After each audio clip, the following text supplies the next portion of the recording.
Good morning students. मैं चंद्रकांता आज आपको कक्षा 7वीं से लेसन नंबर 13 यानी पाठ 13 जिसका शीर्षक है एक तिनका, एक कविता है ये, तो उसके बारे में समझा रही हूँ, जिसके कवि का नाम है अयोध्या सिंह उपाध्याय हरिकोट। तो एक तिनका, सबसे पहले तिनका तो आपको पता होगा बच्चों, कौन सा, जैसे घास का छोटा सा तिनका होता है, तिनका जो है ये। और यदि वही तिनका उड़ करके हमारी आंख में पड़ जाता है तो कितना कष्ट पहुंचाता है।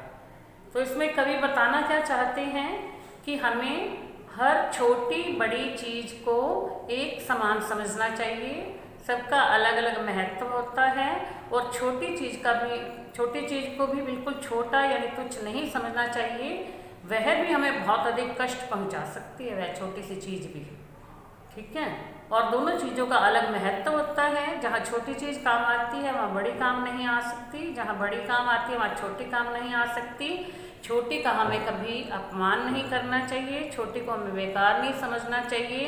यदि दुख पहुंचाना होता है तो वो छोटी सी चीज़, एक छोटा सा तिनका भी बहुत दुख पहुंचा सकता है। हम जैसे अपने पैरों के तले रोंदते रहते हैं, तो हम पैरों के नीचे जो बड़ा तिनका है उसको भी ऐसे ही नहीं समझना चाहिए।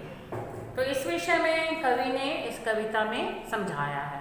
तो मैं सबसे पहले आपको इसके शब्दार्थ यानी जो कठिन शब्दों के अर्थ दिए गए हैं वो बता रही हूँ, क्योंकि यदि आपको उन शब्दों के अर्थ पता होंगे, शब्दार्थ यानी कि कठिन शब्दों के अर्थ पता होंगे, तो आप कविता का जो सरलार्थ है वो बड़ी आसानी से समझ सकते हैं, कर सकते हैं। क्योंकि ये कविता, इसकी जो भाषा है ये हिंदी ही है, तो हिंदी की हिंदी यानी हिंदी को हमने सरल अर्थ में बताना है, ठीक है। एक दिन मैं था मुंडेरे पर खड़ा, एक तिनका उड़कर आकर आंख में मेरी पड़ा, इस तरह से ये हिंदी है। तो हिंदी की हिंदी यानी उसको सरल अर्थ में हमें बताना है, तो उससे शब्दों के अर्थ यदि पता होते हैं तो बहुत आसानी से हम कर सकते हैं। तो सबसे पहले है ताना देना। किसी व्यक्ति को ताना देते हैं ना, कई बार हम ऐसी बात कह देते हैं जिससे वह बहुत बड़ा दुखी हो जाता है। तो ताना देना, व्यंग्यपूर्ण चुभने वाली बात कहना, कुछ ऐसी बात एक तो मजाक में कहते हैं, साथ में तो अगले का मजाक बना देते हैं, साथ में वो मन को बहुत चुभती है, ऐसी चुटीली बात कह देते हैं कि वो बंदा जो है परेशान हो जाता है और कई कई दिनों तक परेशान रहता है उन बातों को याद करके। तो ऐसी बात हमें कभी किसी को नहीं कहनी चाहिए। इसका दूसरा है दबे पांव भागना। ये एक मुहावरा भी है, हम कहते हैं दबे पांव भागना, सिर पर पांव रखकर भागना, यानी चुपचाप से भाग जाना। वहाँ से कोई ऐसी बात हो जाती है बिना कुछ बोले चुपचाप से वहाँ से निकल जाते हैं। फिर आता है मुंडेर, दीवार और छत का निकला हुआ भाग। मुंडेर समझते हो, हमको कहते हैं ना बादरा बनाते हैं, पंजाबी में बोलते हैं बादरा, बढ़ा के थोड़ा सा दीवार का भाग बढ़ा देते हैं हम ऐसे, और ऊपर उतनी सी दीवार होती है उस पर हम ऐसे खड़े होकर देखते रहते हैं। पीछे हमारा जैसे कमरा बना हुआ है छत पे मान लो, और आगे थोड़ी सी वो गैलरी सी बनी होती है, उस पर दीवार भी होती है, वो मुंडेर होता है। अभी वहाँ पे खड़े हो जाते हैं हम और बाहर के दृश्य देखते रहते हैं। फिर तिनका, घास का छोटा सा टुकड़ा। अब ये सूखी हुई घास भी इधर उधर उड़ती रहती है हवा में, और हरी घास जो है जिस पर हम पाँव रख के चलते रहते हैं, तो बगीचे में होती है या जैसे स्कूलों में भी होती है हरी हरी घास, तो उस तरह से है। बेचैन होना यानी बड़ा व्याकुल हो जाना। अब वो छोटा सा तिनका भी आंख में पड़ जाता है ना, तो आंख बड़ी दर्द करने लगती है। लोग जो कपड़े की मूठ बना कर कैसे आंख पे लगाते हैं गरम गरम, वो कितना कष्ट देता है, उससे हम बेचैन हो जाते हैं, हमें चैन नहीं मिलता उस छोटे से तिनके के भी आंख में पड़ जाने से। फिर है दुखना, यानी आंख दुखने लगती है, बहुत कष्ट महसूस होता है। ऐंठा हुआ, अकड़ा हुआ, भी हम इतना घमंड करते हैं, अकड़े हुए ऐसे खड़े हो जाते हैं। भाई हमारी छत पे जो हमने मुंडेर बना रखी है तो उस पर ऐसे खड़े होते हैं, बड़ी बड़ी कोठियाँ बनी हुई हैं, व्यक्ति बाहर देखता रहता है, और लेकिन उसी टाइम पे हवा चले तेज और आँख में कुछ गिर जाए और तब क्या हाल होता है। क्योंकि जो ऐंठ के खड़े थे ना, अकड़ के खड़े, वो सारी ऐंठन निकल जाती है बंदे की और वो दुखी हो जाता है, आँख दुखने लगी थी। ऐसे ही कवि के साथ हुआ था, तो वो बताया है। ढब से यानी किसी अब आँख में तिनका गिरने पर लोगों ने किसी न किसी तरीके से वो तिनका तो निकाल दिया। फिर हम करते हैं ना आँख को ऐसे, कई बार आँख के ऊपर मूठ देते हैं, गर्म कपड़ा करके लगाते हैं, कई बार जो है आँख में हम ऊपर करके वो तिनका निकालने की कोशिश करते हैं कि आँख के अंदर क्या गिर गया हो। कुछ ऐसा भी माना जाता है कि उल्टा चलना शुरू कर दो ना, ऐसे बैक चलना शुरू कर दो, तब भी आँख के अंदर से वो कुछ तिनका वगैरह गिरा हुआ है तो वो निकल जाता है। तो इस तरह से ये कहा जाता है। तो ये शब्दार्थ जो है आपको अच्छी तरह से समझ में आ गए हैं। अब इस कविता में कवि ने जो है मैं से शुरू किया है इस कविता को। पहली पंक्ति क्या है? मैं घमंडों से भरा ऐंठा हुआ।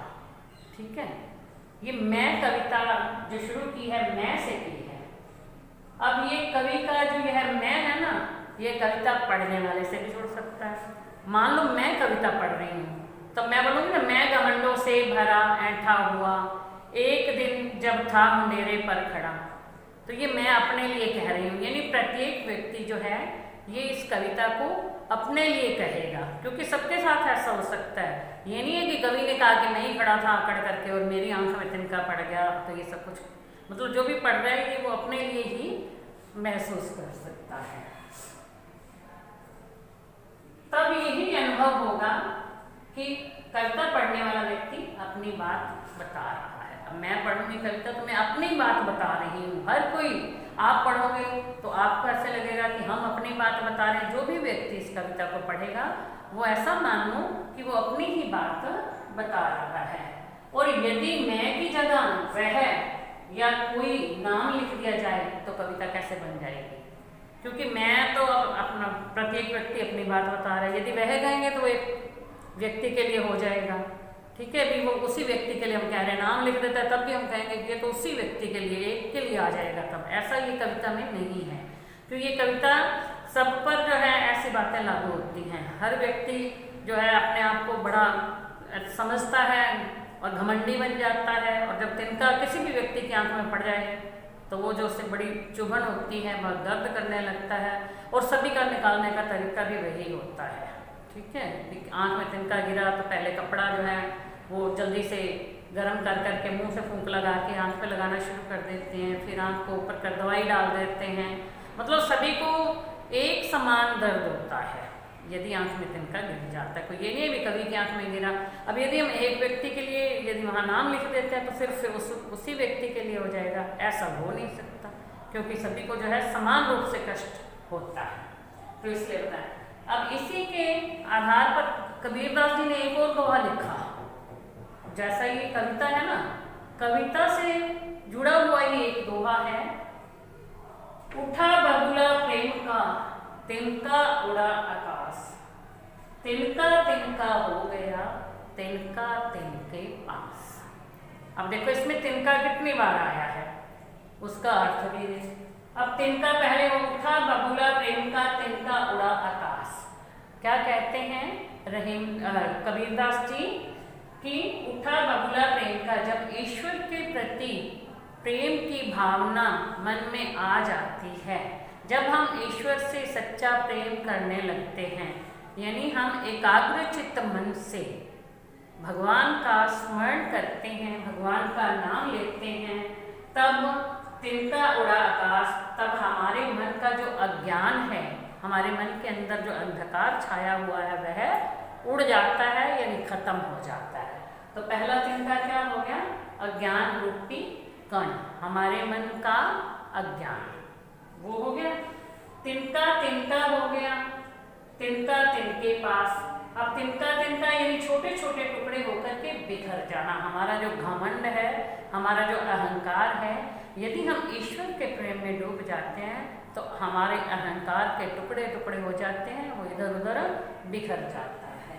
तो तिनका तिनका होना, छोटे छोटे टुकड़े होकर के बिखर जाना, इसका हो गया।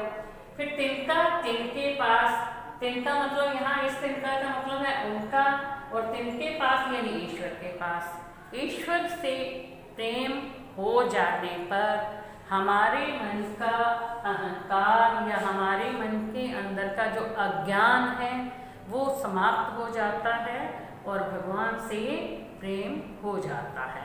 इस प्रकार से अब ये जो कविता है, एक तिनका, तो इसका जो सरलार्थ मैं आपको नेक्स्ट वीडियो में समझाऊंगी।